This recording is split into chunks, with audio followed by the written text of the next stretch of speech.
자, 오늘 말씀은 요한복음 13장 34절, 35절 함께 읽겠습니다. 시작. 새 계명을 너희에게 주노니 서로 사랑하라. 내가 너희를 사랑한 것 같이 너희도 서로 사랑하라. 너희가 서로 사랑하면 이로써 모든 사람이 너희가 내 제자인 줄 알리라.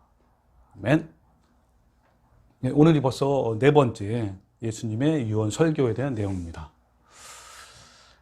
자, 우리는 무엇을 행해야 할 것인가에 대한 유언 설교를 네 가지로 우리가 알아봤죠. 첫 번째는 겸손해야 한다.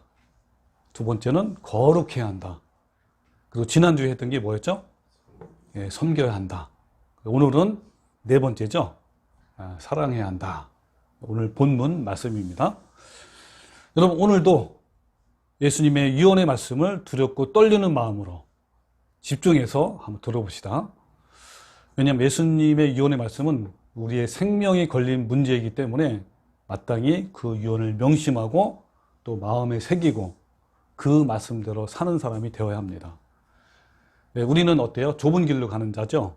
또 생명으로 인도하는 길, 천국의 길을 가는 자로서 네 가지, 겸손해야 되고 거룩해야 되고 남을 또 섬기는 자가 되어야 되고, 그리고 오늘 본문의 말씀처럼 새 계명을 너에게 주노니 서로 사랑하라라는 말씀을 명심하고 실천을 해야 합니다. 여러분, 이 서로 사랑하라는 이 유언의 말씀은요, 예수님이 남기신 말씀 중에 가장 위대한 유언의 말씀이에요. 짧은 문장이지만 이처럼 위대한 유언이 아마 없을 거예요.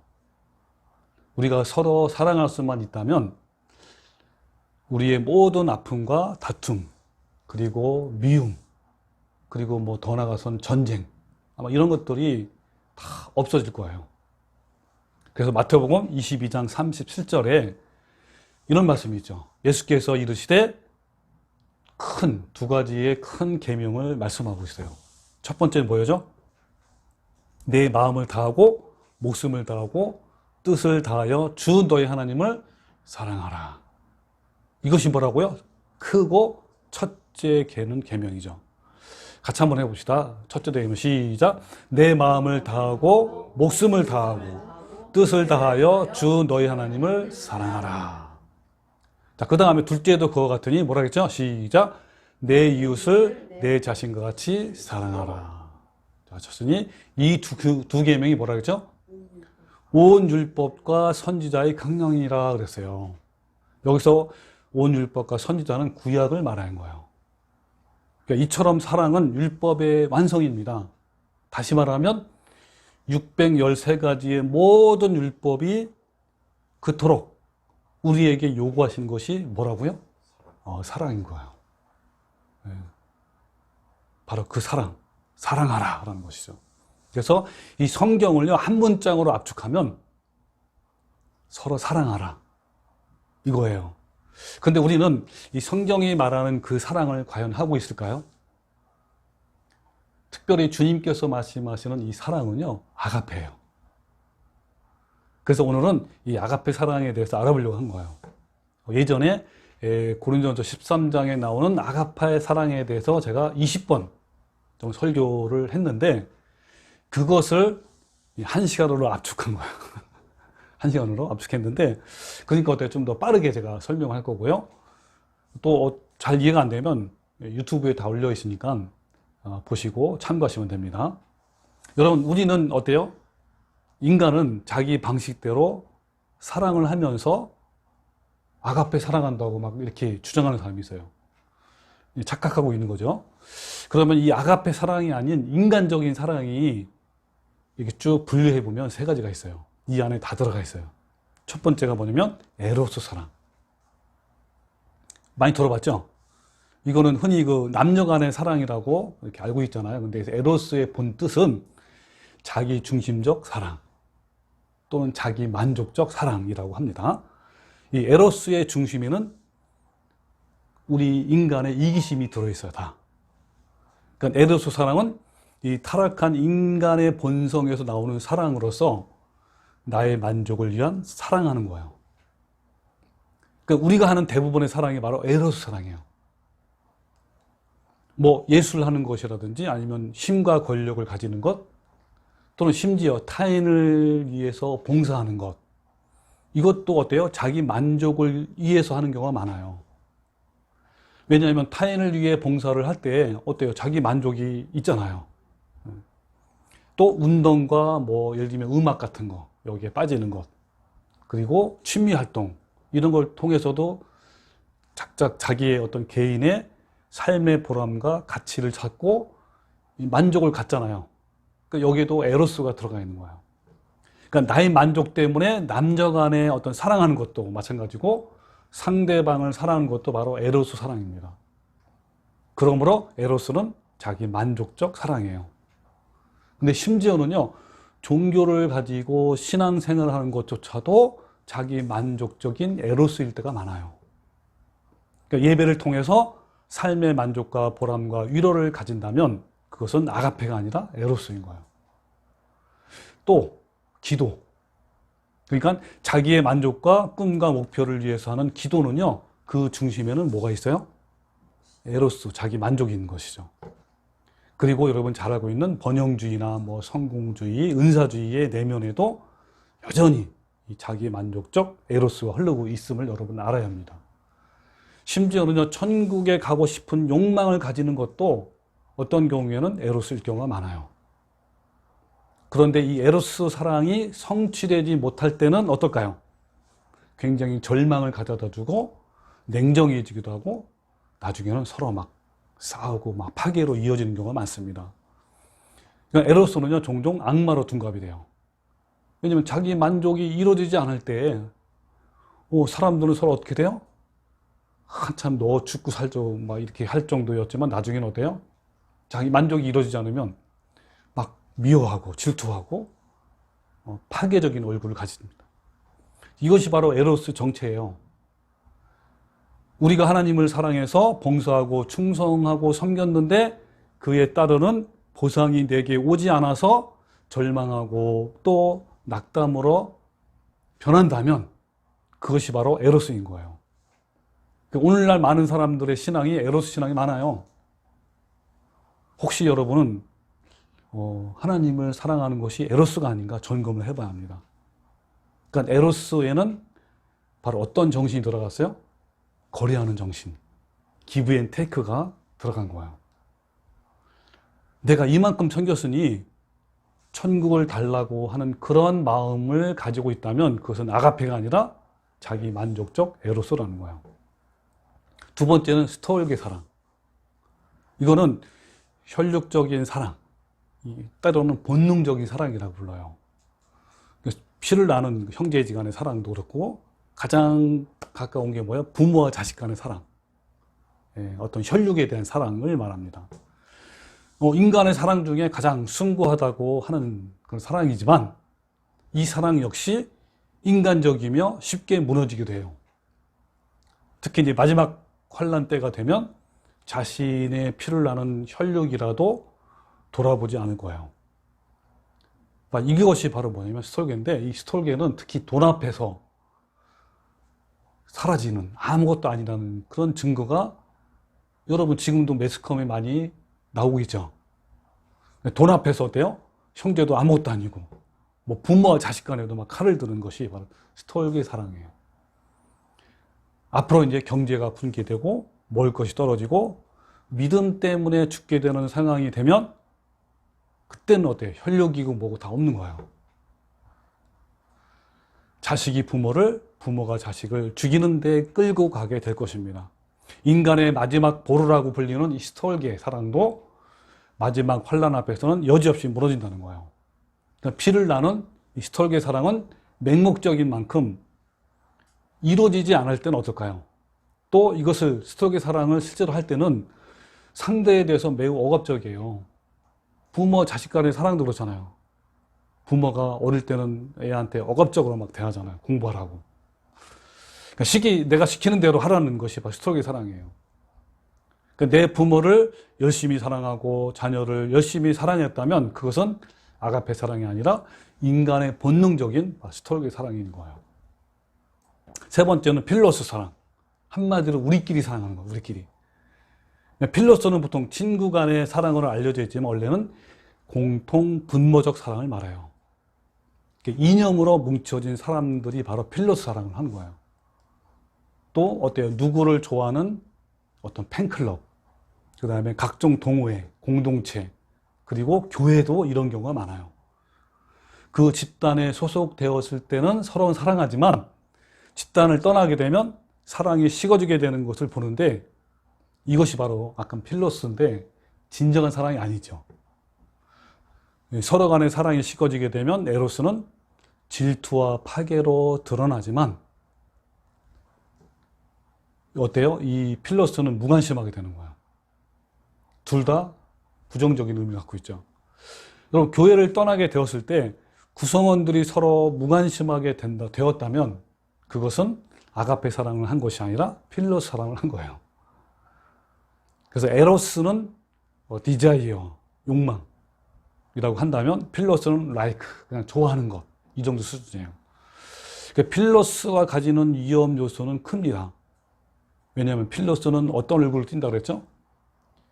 당파 짓는 거, 파당, 이런 성격을 갖기 때문에 굉장히 부정적이에요. 뭐 자신들의 그룹이나 조직이 아닌 사람들에 대해서 막 벽을 만들고 적대시하고 패거리를 만들고 뭐 당을 만드는, 이게 필로스 사랑의 정체란 말이에요. 집단 이기주의를 만들고 모여서 악을 시도하는 못된 결과를 낳기도 해요. 성경에도 그런 예가 많아요. 바리새파, 사두개파, 뭐 열심당원, 이런 것들을 말합니다. 이들은 하나님의 사랑이 아니라 패거리 사랑이에요. 이 세 가지의 사랑의 한계는요, 타락한 인간의 본성에서 나온 사랑이에요. 그러니까 매우 감정적이고 이기적이고 순간적이고 오래가지 못해요. 상황에 따라 돌변하고 한계성이 있어요. 이거는 인간의 어떤 연습과 훈련으로도 가능하고, 이거는 하나님 것이 아니고 내 것이에요. 그러니까 부패한 본성에서 나오는 거란 말이에요. 그래서 가식적이고 위선적이고 자기 만족적 사랑이에요. 그래서 예수님께서 어때요? 이런 세 가지 사랑하지 말고 이런 사랑이 아니라 어떤 사랑을 하라고요? 아가페 사랑을 하라고 하는 거예요. 자, 그러면 이 아가페 사랑은요, 당시에 예수님이 왜 아가페 사랑이라는 그 언어를 사용했냐면요, 그때 당시에는 가장 주목받지 못한 사랑이 바로 아가페였어요. 이제 이 아가페 사랑이 성경에 116번이 나와요. 성경에. 그러나 이 신약 성경이 기록되기 전에는 당시의 모든 문헌과 문학 작품을 통해서 딱 4번 정도로 등장할 정도로 거의 쓰여지지 않았던 언어예요. 그건 단어였는데 그걸 예수님이 사용한 거예요. 그 아가페라는 말을. 그러니까 예수님께서 이렇게 주목받지 못했던 언어 아가페를 선택을 하셔서 하늘의 언어로 우리들에게 너희는 서로 사랑하라고 말씀한 거예요. 이 아가페 사랑은 상대방에 대하여 일방적으로 베푸는 사랑이에요. 한마디로 말하면 어떤 대가를 요구하지 않는 사랑이고, 비록 원수를 할지라도 보상을 기대하지 않는 사랑을 말하는 거예요. 나에게 적개심을 품을지라도 주께서 그렇게 하셨듯이 섬김과 희생을 해나가는 사랑이 아가페. 무화과나무에 열매가 없고 밭에 소출이 없고 외양간에 소가 없고 또 우리 양이 없고 아무것도 없어도 내가 그분을 믿고 따르는 중에 내게 병이 생겨도 그럴지라도 어때요? 전혀 개의치 않고 주님만을 따르는 게 바로 이 아가페 사랑이에요. 십자가 사랑이에요. 쉽게 말하면. 요한복음 3장 16절에 이런 말씀이 있죠. 너무 유명한 말씀. 하나님이 세상을 이처럼 사랑하사 독생자를 주셨으니 라는 말씀이 있어요. 이 사랑이 바로 아가페예요. 여러분 한번 생각해 보세요. 우리가 세상을 사랑하면 돼요, 안 돼요? 안 되죠. 세상을 사랑하면 안 돼요. 근데 예수님은 세상을 이처럼 사랑했다 그러는데 이게 무슨 뜻일까요? 여기 세상이 바로 헬라어로는 코스모스, 많이 들어봤을 거예요. 코스모 또는 코스모스라는데 이 코스모스라는 이 단어에는 어떤 의미가 들어가 있냐면 적대심, 무관심, 거부감, 이런 의미가 내포되어 있어요. 이 세상이라는 말에. 그러니까 세상을 사랑하셨다라고 예수님이 말씀하셨는데 이것은 뭐냐면 이 세상이 자신을 적대시하더라도 무관심하더라도 심지어는 자신을 처형한다고 할지라도 그런 세상을 위해 자신을 주시기까지 사랑하셨다. 그런 뜻이에요. 이게 바로 아가페 사랑이라는 거예요. 여러분 구분하셔야 돼요. 우리는 분명히 세상을 사랑하면 안 되고죠. 근데 예수님이 사랑하는 이 세상은 바로 이런 뜻이 있는 겁니다. 그러니까 상대방이 나의 사랑과 섬김에 대해서 전혀 보답이 없고 오히려 적대시하고 무시한다 할지라도 여전히 한결같이 사랑하는 그 사랑이 아가페 사랑이라는 거예요. 참 어려운 사랑이죠. 그래서 아가페를요, 신의 언어, 하늘의 언어라고 부른 거예요. 이 아가페야말로 하나님의 성품이기 때문에 그런 거예요. 하나님의 성품이고 예수님의 성품이에요. 그리고 우리에게 명령하신 사랑이 또 아가페 사랑이에요. 그러니까 우리에게도 똑같이 요구하는 거예요. 너네들도 이 아가페 사랑을 하라 그러는 거예요. 자, 그걸 이제 로마서 5장 6절에 이렇게 표현한 거죠. 우리가 아직 연약할 때에, 또 우리가 아직 죄인 되었을 때에, 그리고 우리가 어때요? 원수 되었을 때 그리스도께서 우리를 위하여 죽으심으로, 그러니까 예수님이 먼저 어떻게 했다는 거예요? 네, 죽으심으로 하나님께서 우리에 대한 자기의 사랑을 확증했다 그랬죠. 이게 아가페 사랑이에요. 십자가의 사랑. 여러분, 근데 우리가 어떻게 이 어려운 아가페 사랑을 할 수 있을까요? 네? 우리에게 어떻게 이것이 가능할까요? 이것은 하늘의 언어이며 우리에게 없는 거예요. 여러분 마음에 이런 아가페적인 사랑이 있어요? 없어요? 근데 어떻게 할 수 있죠? 네. 그러기에 우리의 힘으로는 절대로 할 수 없는 것이 아가페 사랑이에요. 그래서 주님께서 뭐라 그러냐면 새 계명을 너에게 주노니, 그러면서 너희는 서로 사랑하라는 거예요. 헬라어로 직역하면 뭐라 했죠 내가? 새로운 계명을 너에게 준다. 너희가 서로 사랑할 수 있도록. 또 이걸 바꾸면 이렇게 하시는 거죠. 너희가 서로 사랑할 수 있도록 새로운 계명을 너에게 준다, 이런 거예요. 여기 하나가 빠졌어요. 우리나라 성경에는 뭐가 빠졌죠? 뭐뭐 할 수 있도록. 뭐뭐 할 수 있도록. 여기에 이제 헬라어로 뭐냐면 신화인데 이게 빠져 있어요. 우리나라 성경에는. 그게 무슨 말입니까? 주께서 주시는 새로운 계명을 받으면 아가페가 가능해진다라는 거예요. 여기 새 계명, 이 앞에 새가 새롭다 또는 창조하다라는 뜻인데 헬라어로 두 개가 있어요. 똑같은 거지만 어떤 거냐면 하나는 네오스, 하나는 카이네. 이 네오스가 카이네가 둘 다 새로운 뜻이라면, 새로운 또는 창조하다는 뜻이에요. 이 네오스는 뭐냐면 기존에 있는 것을 새로 고쳐서 쓰는 것을 말하고, 이 카이네는 신이 사용하는 언어예요. 그러니까 예전에 없던 것, 즉 무에서 유가 창조된 것이 카이네예요. 그러면 여기서 새 계명, 새로운 계명할 때 이 새는 카이네일까요? 네오스일까요? 네, 그렇죠. 카이네예요. 신의 언어로서 예전에 없던 것, 즉 무에서 유가 창조된 것이 바로 새 계명, 새로운 계명, 즉 뭐요? 아가페라는 거, 아가페. 자, 다시 정리해 볼게요. 이 새 계명은, 이 카이네는 뭐요? 인간 속에 있는 것을 고쳐서 쓰는 것이 아니라, 즉 인간에는 뭐가 있어요, 여러분? 아까 말한 에로스, 스톨게, 필로스가 있잖아. 이런 거를 고쳐서 만드는 것이 아니라 하늘로부터 내려오는 새로운 사랑, 이 아가페 사랑이에요. 이거로 어떻게 하는 거예요? 너희가 서로 사랑할 수 있도록 너희에게 주겠다라는 의미예요. 이 아가페 사랑은 주님이 주시기에 가능한 것이지 우리의 힘으로는 불가능하다는 겁니다. 주님이 주시지 않으면 아무도 아가페 사랑을 할 수가 없어요. 흉내만 낼 뿐이에요.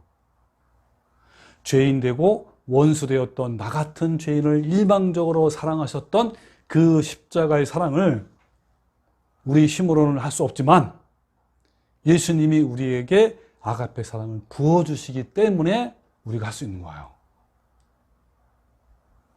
예수님께서 십자가에서 죽으심으로 인해서 하늘에서 내려온 선물이 바로 아가페예요. 우리 스스로 만들어낼 수도 없고 흉내낼 수도 없고 모방할 수도 없는 거예요.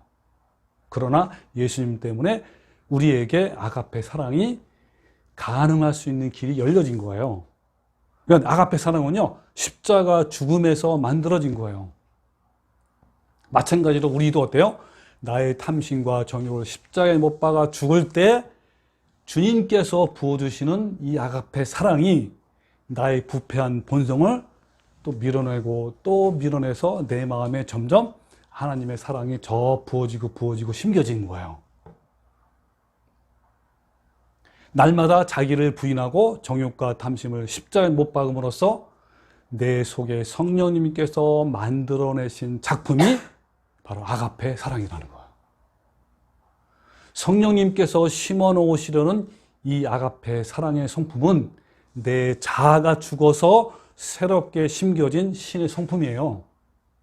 죽어서 나오는 아가페 사랑은 순간적이지 않고 영원합니다. 그리고 모방이 아니고 이기적이지 않고 감정적이지 않는 거예요.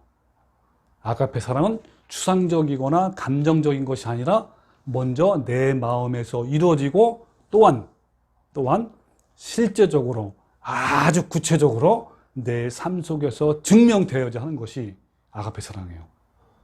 그 아가페 사랑을 분해하면 고린도전서 13장에 나오는 15가지로 분류가 돼요. 성품으로. 자, 그게 같이 한번 읽어볼까요? 고린도전서 13장 4절부터 7절 말씀. 자, 여러분 다 올려져 있죠? 같이 한번 읽기다. 시작. 사랑은 참고, 사랑은 온유하며, 시기하지 아니하며, 사랑은 자랑하지 아니하며, 교만하지 아니하며, 무례히 행하지 아니하며, 자기의 유익을 구하지 아니하며, 성내지 아니하며, 악한 것을 생각하지 아니하며, 불의를 기뻐하지 아니하며, 진리와 함께 기뻐하고, 모든 것을 참으며, 모든 것을 믿으며, 모든 것을 바라며, 모든 것을 견디느니라. 이걸 세어보면 몇 가지라고요? 15가지 성품이에요. 하나님 성품. 그래서 지난해 아까 얘기한 것처럼 이 15가지 성품에 대해서 20번 이상을 제가 설교를 자세히 설명했어요. 한 가지 한 가지 다. 오늘은 어떻게 한다고요? 간략하게 소개를 하려고 합니다. 자, 그러면 제일 먼저 뭐라 그랬죠? 사랑은 오래 참고. 요거를 헬라어로 말하면 아가페 사랑은 큰 상처를 견뎌내고, 오래 참고가 뭐라고요? 큰 상처를 견뎌내고 이런 거예요. 그러니까 다른 사람에게 받은 상처나 악행이나 손해, 억울함, 이걸 견뎌내는 것을 의미하는 거예요. 뭐 예수님은 어떻죠? 나의 죄를 위해서, 또 벌레 같은 나를 위해서 모든 고난과 수치와 모욕을 참으셨잖아요. 예수님이 나에 대해서 오래 참음으로 사랑하셨던 것처럼 우리도 어때요? 나에게 큰 상처와 수치와 모욕을 준 사람을 오래 참으라는 거예요. 대부분 나에게 이런 상처를 주는 사람이 누구죠? 가까운 사람이잖아요. 나의 자녀이고, 나의 가족이고, 나의 이웃이고, 나의 직장 상사, 동료란 말이에요. 디모데전서 1장 16절에 예수 그리스도께서 내게 먼저 일체 오래 참으심을 보이사 그랬어요. 자, 누가 먼저? 예수님 먼저 나에게 오래 참으신 거예요. 그 다음에 후에 주를 믿어 영생 얻는 자들에게 본이 되게 하려 하십니다. 이게 뭐예요? 영생을 얻으려면 아가페 사랑인 오래 참음의 성품이 있어야 한다라는 뜻이에요.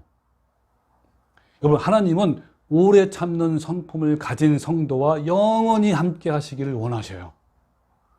아무리 유명한 사역자라 해도요, 이런 성품이 없는 자와 함께 할 수 없다라는 거예요. 그 다음에 두 번째, 온유하며. 이걸 더 헬라어 가깝게 원어로 하면요, 온유하며보다는 친절하며라는 뜻이에요. 카인드. 그러니까 타인에게, 상대방에게 정신적, 물질적, 감정적, 영적으로 필요한 것을 질서에 따라 돕는 것이 바로 온유, 친절해요. 온유, 친절은 성도들에게 가치 있고 훌륭하고 품격 있는 고상한 성품이에요.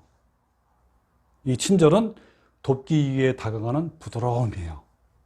남에게 필요한 부분을 도우려는 자발적인 마음이고 상대방에게 부드러운 감동을 주는 성품입니다. 이 성품은 신의 성품이며 예수님 속에 있는 성품이에요. 상대방을 돕기 위해 다가서는 친절은 원래 하나님의 마음이에요. 그래서 하나님은 심지어 타락한 인간을 돕기 위해서 독생자를 보내셨어요.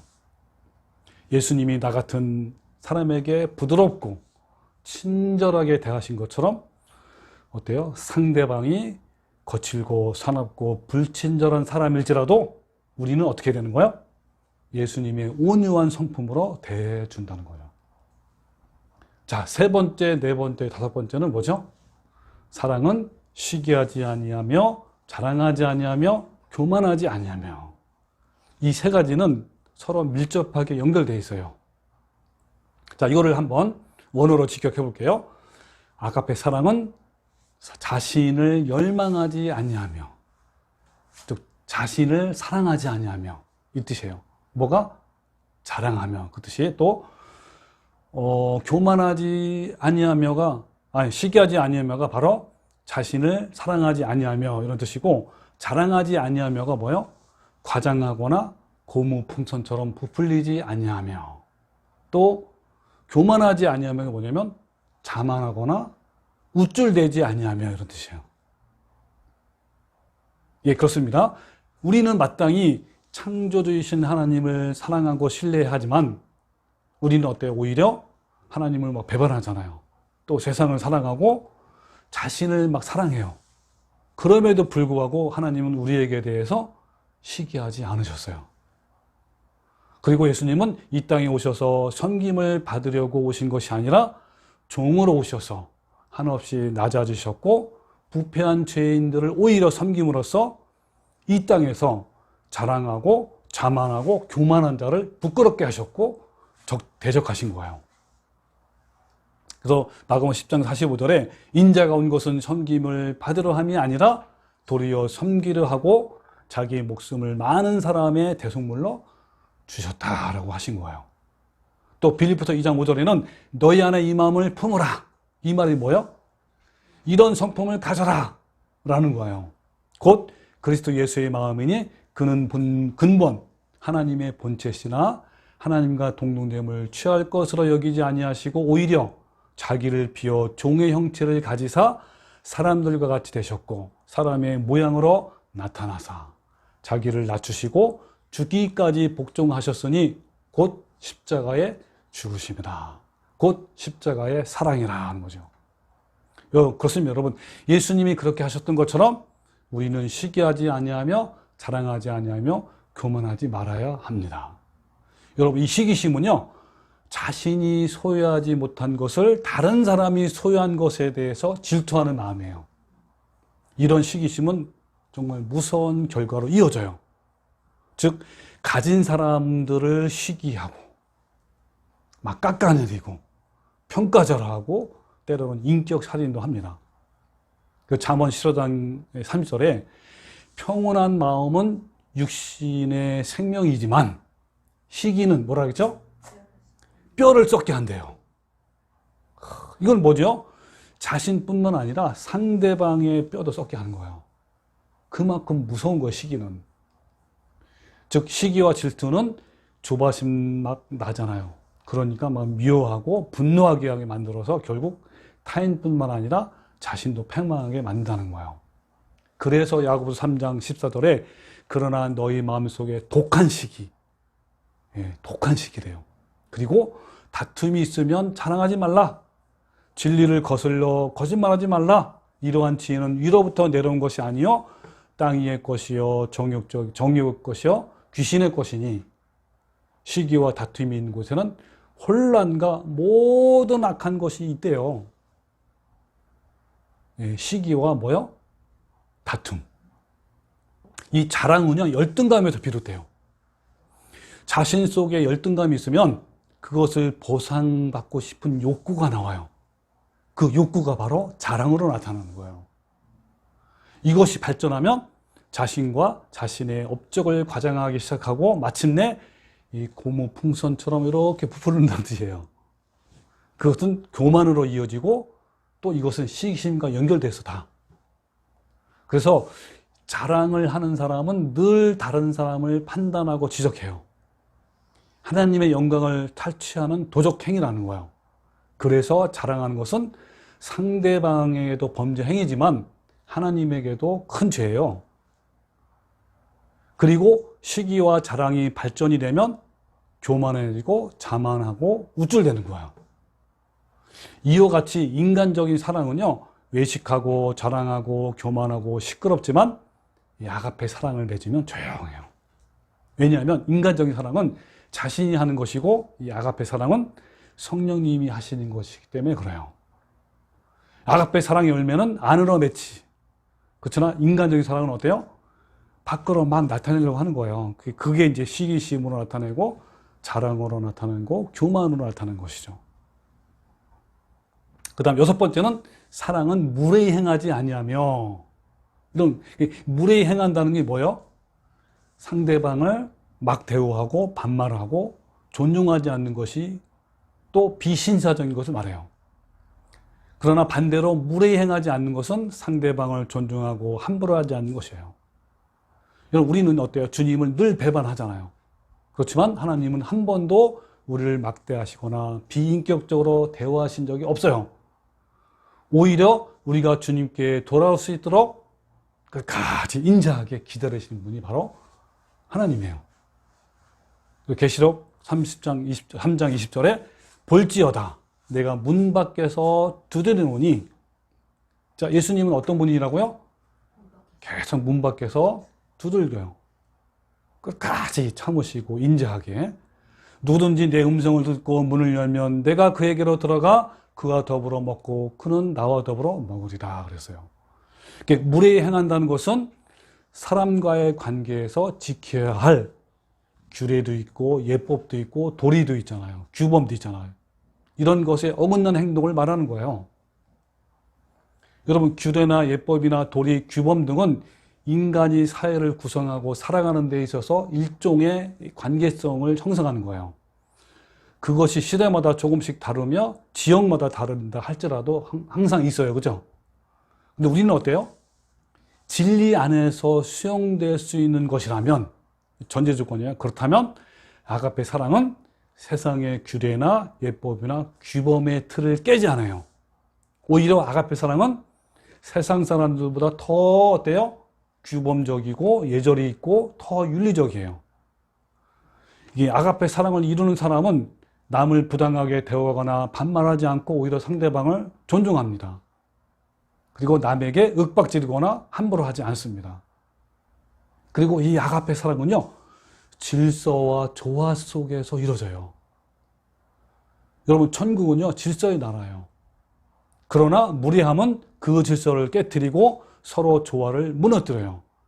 바로 그 주범이 누구냐면 사탄이 그랬거든요. 이 사단은 질서와 조화를 깨트리고 그와 더불어서 어때요? 무례한 사람도 바로 그렇다는 거예요.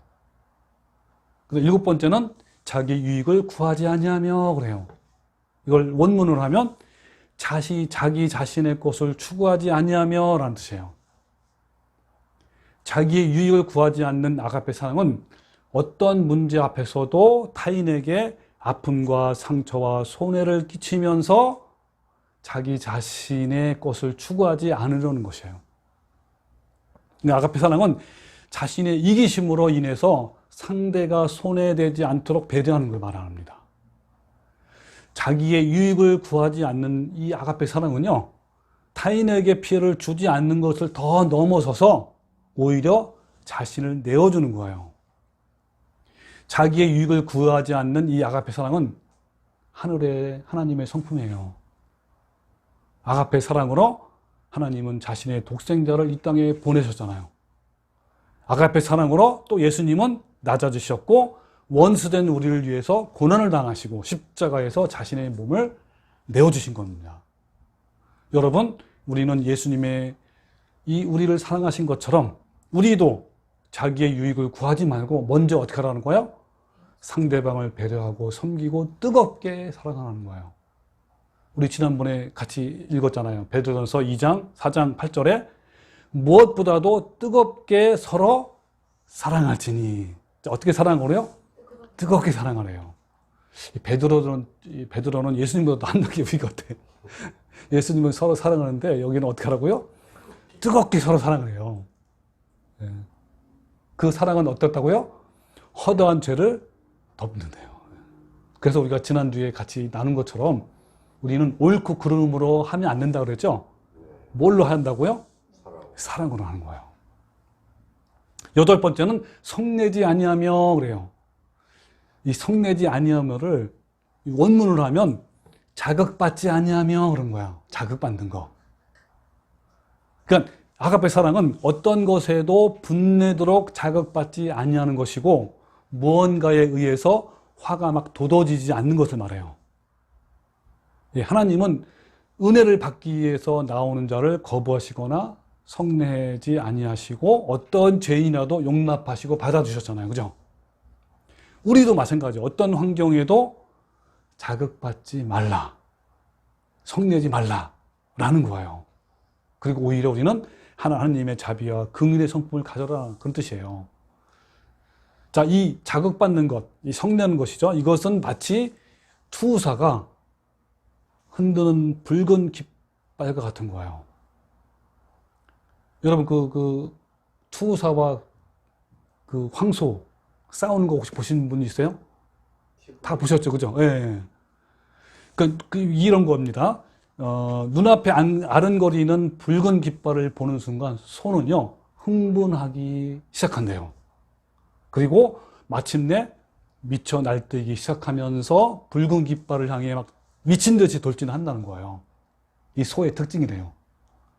그래서 투사는 붉은 깃발을 향해 돌진하는 소를 능숙한 솜씨로 등에 또는 급소에 칼과 창을 꽂는 거예요.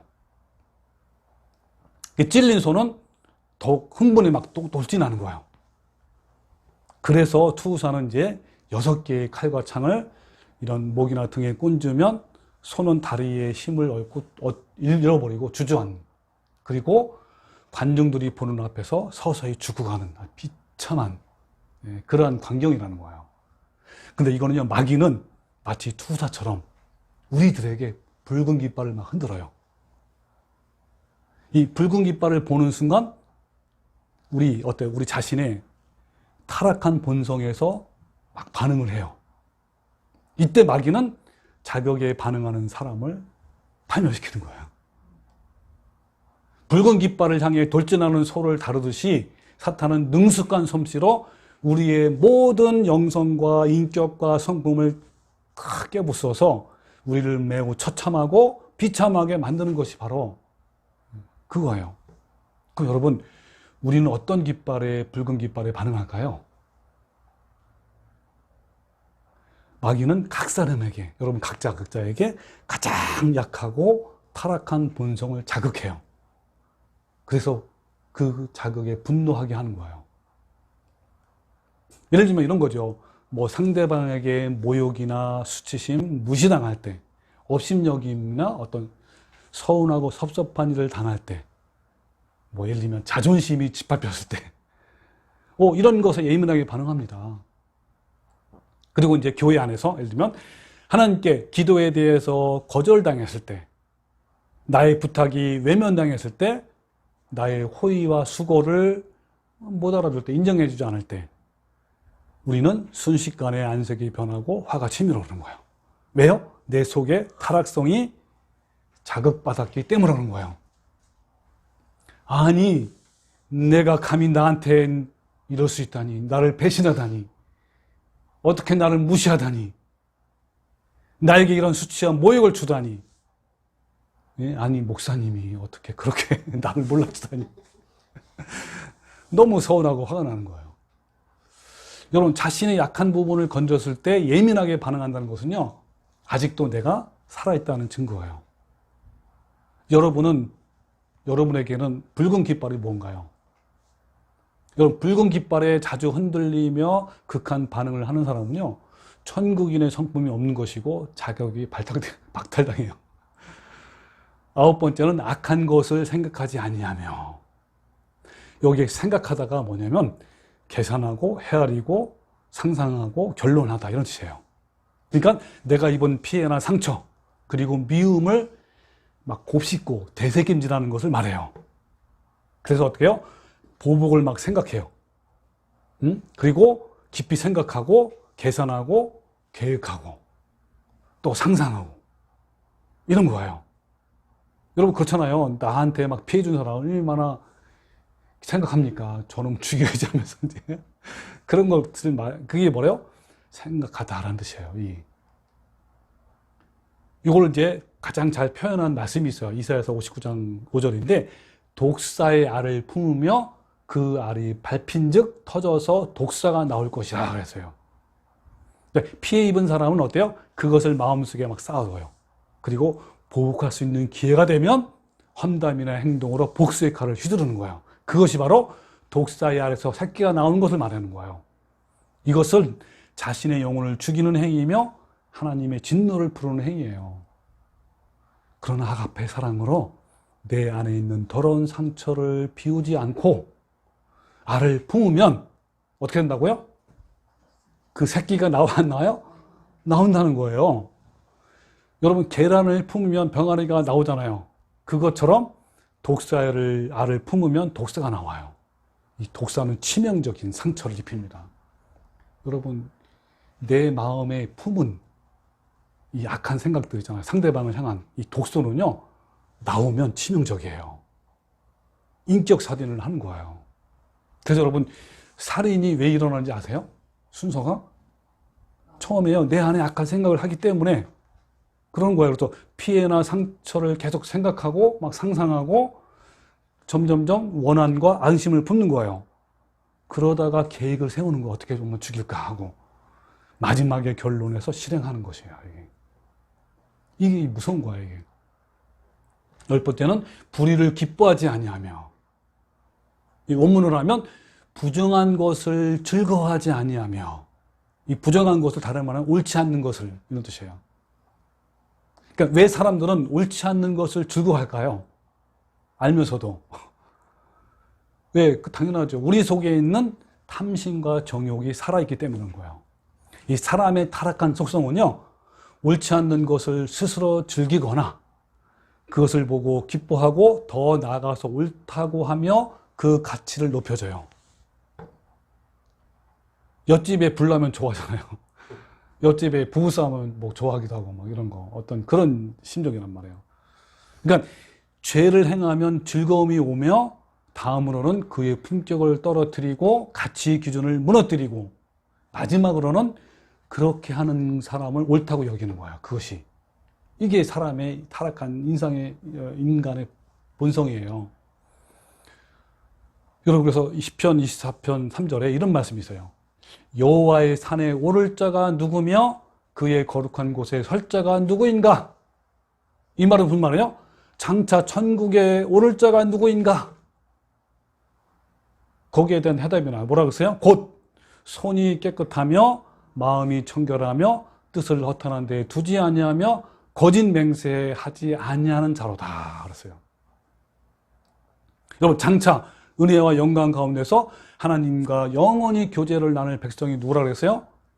바로 예수님의 성품, 하나님의 형상을 가진 자예요. 천국에 가면 어때요? 모든 동일한 것이 사람의 마음속에 있어요. 그것이 바로 뭐예요? 그쵸, 아름다운 아가페 사랑의 성품을 가진 그런 마음이에요. 그리고 11번째는 진리와 함께 기뻐하며. 이것은 다른 말로 표현하면, 원어로 하면 오히려 진리와 함께 기뻐하며. 진리는 뭘까요? 진리는 하나님, 예수님, 성령님이에요. 그래서 여러분 요한복음 14장 6절에 예수께서 이르시되 내가 곧 길이요 진리요 생명, 진리라고 했죠. 예수님이. 또 요한복음 16장 13절에 진리의 성령이 오시면, 성령님도 진리라는 거예요. 그래서 여러분 어때요? 진리이신 예수님과 성령님을 알고 경험을 하면 어떻게 된다는 거예요? 인생의 고통을 잊을 수가 있고 기뻐할 수 있는 거예요. 여러분 슬프고 외롭고 억울하고 분하고 아프고 한스럽고 혼동스러운 이런 인생을 진리를 알면, 깨달으면 어떻다는 거예요? 잊어버리고 오히려 기뻐하는 거예요. 진리를 깨닫고 사랑하고 그 안에서 살아가는 자에게는 허락된 선물이 바로 뭐라는 거예요? 기쁨이라는 기쁨. 그러니까 예수님을 믿는다 하면서 지금 슬프고 외롭고 억울하고 분하다 하면 진리가 없다는 것을 증명하는 거예요. 예수님이 없는 것이고 또 진리이신 예수님을 믿지 않는 것을 말합니다. 이것은요, 외부적인 상황과는 아무 관계없어요. 그러니까 그럼에도 불구하고 아가페 사랑은 어때요? 우리를 항상 기뻐하는 거예요. 왜? 예수님 때문에. 기쁨의 진리는 내가 열심히 하고 훈련을 한다고 해서 주어지는 것이 아니고 탐심과 정욕을 십자가에 못 박아서 주는 선물이에요. 그래서 아가페 사랑을 가진 사람은 진리와 함께 기뻐하는 사람인 거예요. 그 다음에 12번째, 모든 것을 참으며. 요거는 좀 많이 달라요. 우리나라 성경과 원어 성경에. 이 참는 게 아니라 뭐냐면 모든 것을, 여러분 모든 것은요, 헬러어로 말하면 어떤 뜻으로 해석하냐면 어떤 상황에도 온전히, 이런 뜻이에요. 야, 모든 것이 뭐라고요? 다시? 어떤 상황에도 온전히, 이런 뜻이에요. 그리고 참으며가 뭐냐면 덮어주며 라는 뜻이에요. 그러면 모든 것을 참으며 어떤 뜻이죠? 어떤 상황에도 온전히 덮어주며, 이런 뜻이에요. 그러니까 뭐냐면 덮어주는 것은 예수님의 고귀한 성품이에요. 그러니까 예수님의 성품을 가진 사람은 상대방의 허물과 죄를 조용히 덮어줘요. 그리고 그 비밀을 지켜줍니다.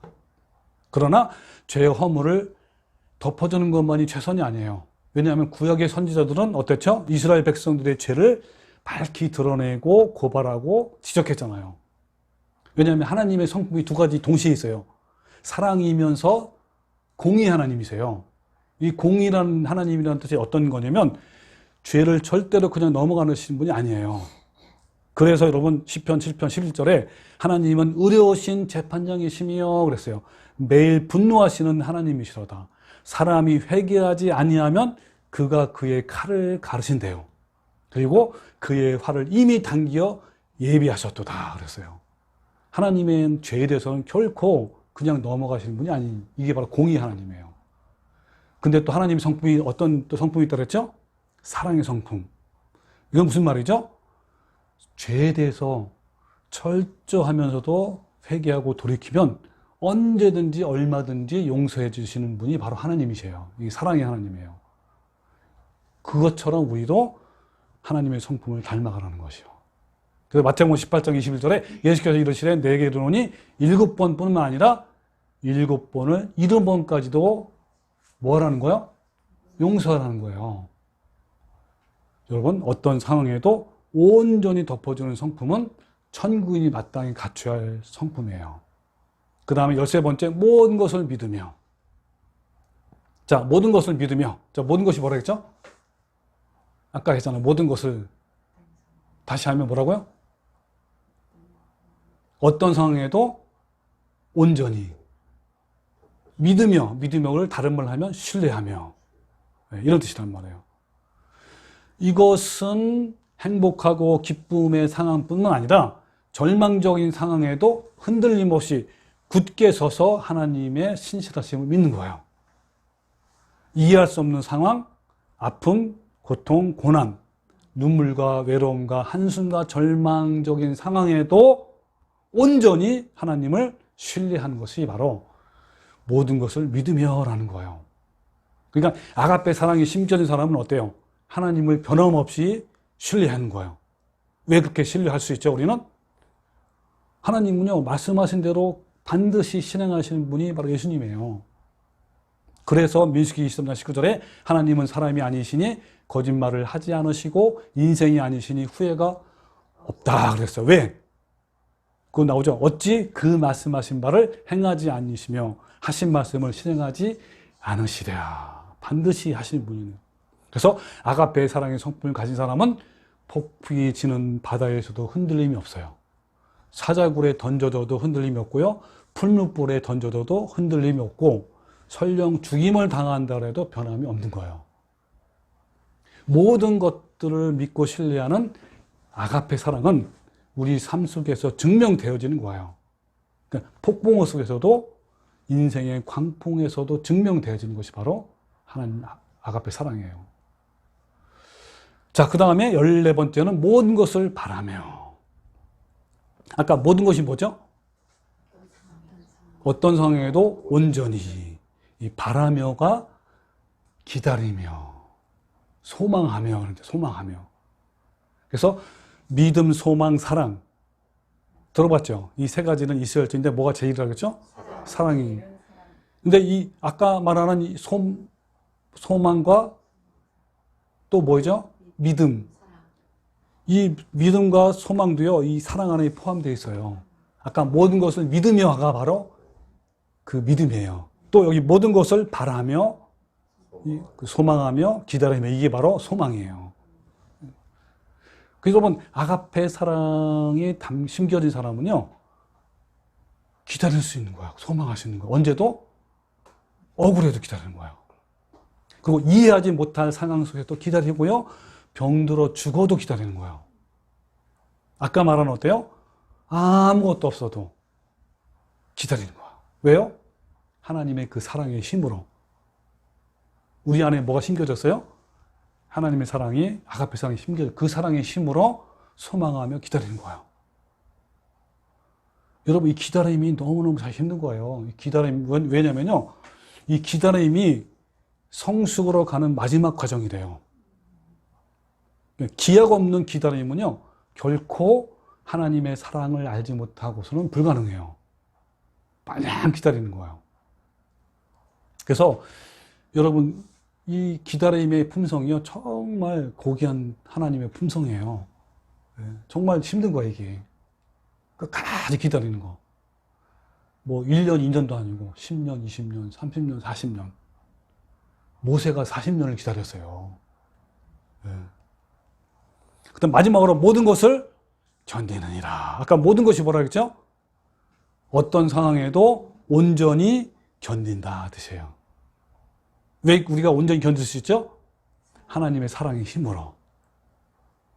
모든 것을 견디는 아가페 사랑은요, 14가지 아가페 사랑의 성품을 지속적으로 견디게 하는 것이 바로 모든 것을 견디는다, 이런 뜻이에요. 그러니까 총 15개잖아요. 이 마지막에 있는 이 모든 것을 견디는 것은 앞에 있는 14가지를 지속적으로 견딜 수 있게 하는 그 성품이란 말이에요. 그러니까 예를 들면 이런 거죠. 지속적으로 오래 참을 수 있도록 견디게 하는 거예요. 또 지속적으로 온유할 수 있도록 견디게 하는 거예요. 이게 14가지를 다 이렇게 한다는 거예요. 그래서 어떤 상황에도 심겨진 하나님의 사랑의 힘으로 온전하게 견딘다는 거예요. 그래서 여러분, 고린도서 13장 1절에 보면 이런 말씀이 있어요. 내가 사람의 방언과 천사의 말을 할지라도 사랑이 없으면 소리나는 구리와 울리는 꽹과르게 되고, 내가 예언하는 능력이 있어 모든 비밀과 모든 지식을 알고 또 산을 옮길 만한 모든 믿음이 있을지라도 사랑이 없으면 내가 아무것도 아니에요. 그리고 내가 내게 있는 모든 것으로 구제하고 또 내 몸을 불사르게 내어줄지라도 사랑이 없으면 내게 아무 유익이 없다 그런 거예요. 여기 내가 아무것도 아니요, 또 내가 아무 유익이 없다라는 말이 무슨 뜻인지 아세요? 이것은 아무것도 아니라는 것은 헬러어로는 우데이스 에임이라는 뜻이에요. 영어로는 I am nothing. 그러니까 하나님과 아무런 관련이 없다. 또 아무 유익이 없다는 게 뭐예요? 하나님과 구원에 대해서는 아무 관계도 없다는 거예요. 유익이 없다는 거예요. 그러니까 오늘 마태복음 7장에 있으면 이런 말 있잖아요. 그때 내가 그들에게 밝히 말하되 내가 너희를 도무지 알지 못하니 불법을 행하는 데서 내게서 떠나가라. 바로 이런 상황이란 말이에요. 그러니까 사역이 아무리 위대할지라도 아가페 사랑의 열매가 없으면 예수님께서 아무 관계도 없고 불법을 행하는 자라고 말씀하는 거예요. 그래서 사도 바울은요, 5가지의 사례를 들면서 비교하는 거예요. 이 5가지는 정말 굉장한 것들이에요. 이것과 사랑을 비교하는 거예요. 이것이 아무리 5가지가 아무리 많을지라도 이것이 없으면 아무것도, 하나님과 아무런 관계도 없다는 거예요. 나는 너희를 도무지 알지 못한다는 거예요. 그 5가지가 뭐라고요? 5가지가 사람의 방언, 그 다음에 천사의 말, 그리고 예언하는 능력이 있어 모든 비밀과 모든 지식, 그리고 산을 옮길 만한 모든 믿음, 그리고 내게 있는 모든 것으로 구제하는 거, 그리고 또 한 가지 뭐요? 내 몸을 불사르게 내어주는 게 뭐죠? 순교. 이 5가지를 가지고 사랑과 비교하는 거예요. 너네들 이게 아무리 많아도 이게 없으면 아무것도 아니다. 나랑 아무런 관계도 없다. 이렇게 얘기하는 거예요. 인간의 가장 숭고한 것이 뭐죠? 숭고한 정신이? 순교하냐, 순교. 내 몸을 불사르게 내어주는 거. 그것까지도 사랑이 없으면 아무것도 아니라는 거예요. 그러니까 쉽게 말하면 사랑 없이도 어떻게 해요? 사랑 없이도 얼마든지 구제할 수 있고 순교할 수도 있다는 거예요. 여러분, 얼마나 위대한 사랑이 아닙니까? 그것처럼 사랑이 얼마나 위대한가를 사도 바울은 여기서 말하는 거예요. 그런데 많은 사람들이 사랑을 말하면서, 심지어는 아가페 사랑을 말하면서 또 아가페 사랑을 노래하면서 정작 그 사랑이 무엇인지 모릅니다. 저도 40년 동안 이상을 교회 다녔지만 몰랐어요. 이 15가지 사랑에 대해서 가요에도 가요. 왜? 몰랐어요. 전혀 그런 뜻이니. 이 아가페 사랑이 예수님의 성품이고 우리도 그 성품을 가져야 하며 그 성품이 영생과 심판의 조건이 되는 것조차도 몰랐어요.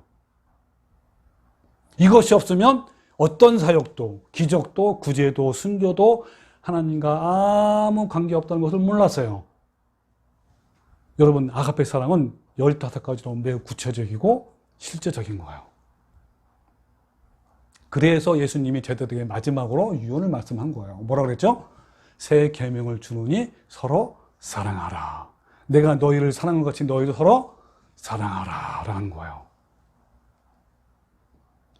여러분, 요한복음 13장 35절에 너희가 사랑을 하면, 서로 사랑하면 이로써 모든 사람이 너희가 내 제자인 줄 알라 그랬어요. 그러니까 뭐예요? 이 아가페는 우리 천국인의 신분 증명서예요. 이 아가페는 하늘의 길을 걸어가는 사람들에게 발견되는 특징이에요. 그러니까 이 아가페는요, 천국인의 영광스러운 배지, 신분 증명서라는 거예요. 여러분, 우리는 이 아가페 성품의 이름표, 배지, 신분 증명서가 있어야 됩니다. 이 아가페라는 이 배지는요, 좁은 길의 끝자락에 있는 하늘 도성에 이르렀을 때 하늘에 하나님께서 내려주시는 하나의 증표이고 표징이란 말이에요. 그 문을 당당히 알고 들어갈 수 있는 증명서가 바로 뭐라고요? 아가페라는 거예요. 이 배지가, 이 이름표죠, 증거가 그를 내 가슴에 달고 당당히 천국문을 들어가는 모습을 한번 상상해 보십시오. 바로 이것이, 이 배지가 아가페라는 거예요. 여러분은 과연 이걸 가졌습니까? 왜 예수님은 마지막 유언으로 서로 사랑하라고 하셨나요? 바로 천국인의 성품이기 때문에 그런 거예요. 바로 이것이 천국문을 통과할 수 있는 유일한 영광의 배지라는 거예요. 여러분, 우리 모두 하나님이 부어주신 15가지 아가페 사랑으로 모든 사람들에게 주님의 아름다운 성품을 나타냄으로써 그리스도의 향기가 되어서 다른 사람들의 생명의 길로 인도하는 성도가 되고 하나님 나라의 시민의 자국을 갖추어서 정말 주님께 품에 안기는 그러한 성도가 되시기를 주님의 이름으로 축원합니다. 아멘. 아멘.